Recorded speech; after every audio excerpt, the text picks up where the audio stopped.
Cam Taylor-Britt was the Bengals' second-round pick out of Nebraska, and he had an outstanding performance in their divisional round win over Buffalo. He played 48 coverage snaps, and he was targeted 6 times, allowing 3 receptions for 21 yards, and he had an interception, a pass breakup, and a PFF coverage grade of 85.3. And he's had an up and down rookie season, which is to be expected for corners. He ranks 9th among rookie cornerbacks with a 66.2 PFF coverage grade. He's given up some big plays, but with 7 pass breakups on the season, he's flashed the ability to be a great cover corner. Chidobe Awuzie was having an all-pro caliber season until he went down with an injury in week 8. And since then, outside corner hasn't been a weakness for the Bengals, but it definitely hasn't been a strength. And so if Cam Taylor-Britt can maintain his level of play for the rest of the playoffs, the Bengals defense could become even more dominant. In the divisional round, he was playing a lot of press coverage on Stefon Diggs, and in press coverage, he likes to use a one-hand strike as opposed to a two-hand strike, which allows you to disrupt the receiver's release without committing your entire body weight to the jam.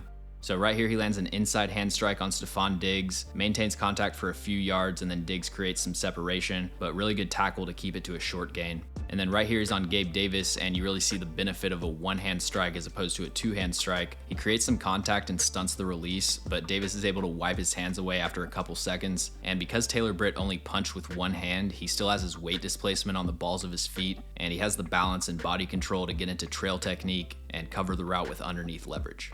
He does need to work on being more accurate with his hands. I like the violence here, but if the ref was watching this, it definitely would have been an illegal hands to the face penalty. But if you can just imagine that his right arm is a foot lower and on Stefon Diggs' chest, you can see the force that he's able to generate at the line of scrimmage.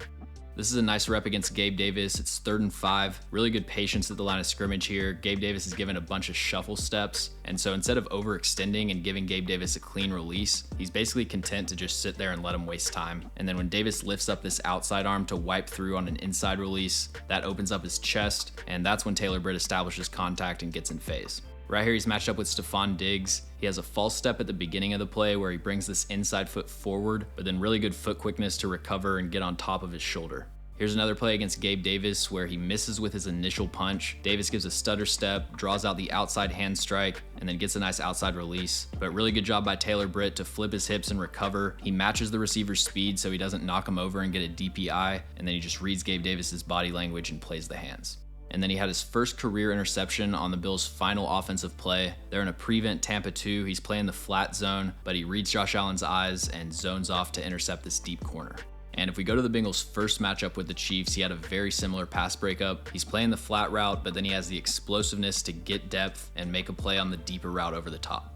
So Cam Taylor-Britt's going to play a huge role in trying to slow down the Chiefs' offense, but looking to future seasons, I think the Bengals have a lot to be excited about in the secondary, with Cam Taylor-Britt emerging on the outside and Daxton Hill hopefully ready to step into that safety role. Thanks for watching. If you enjoy the video, make sure to like and subscribe.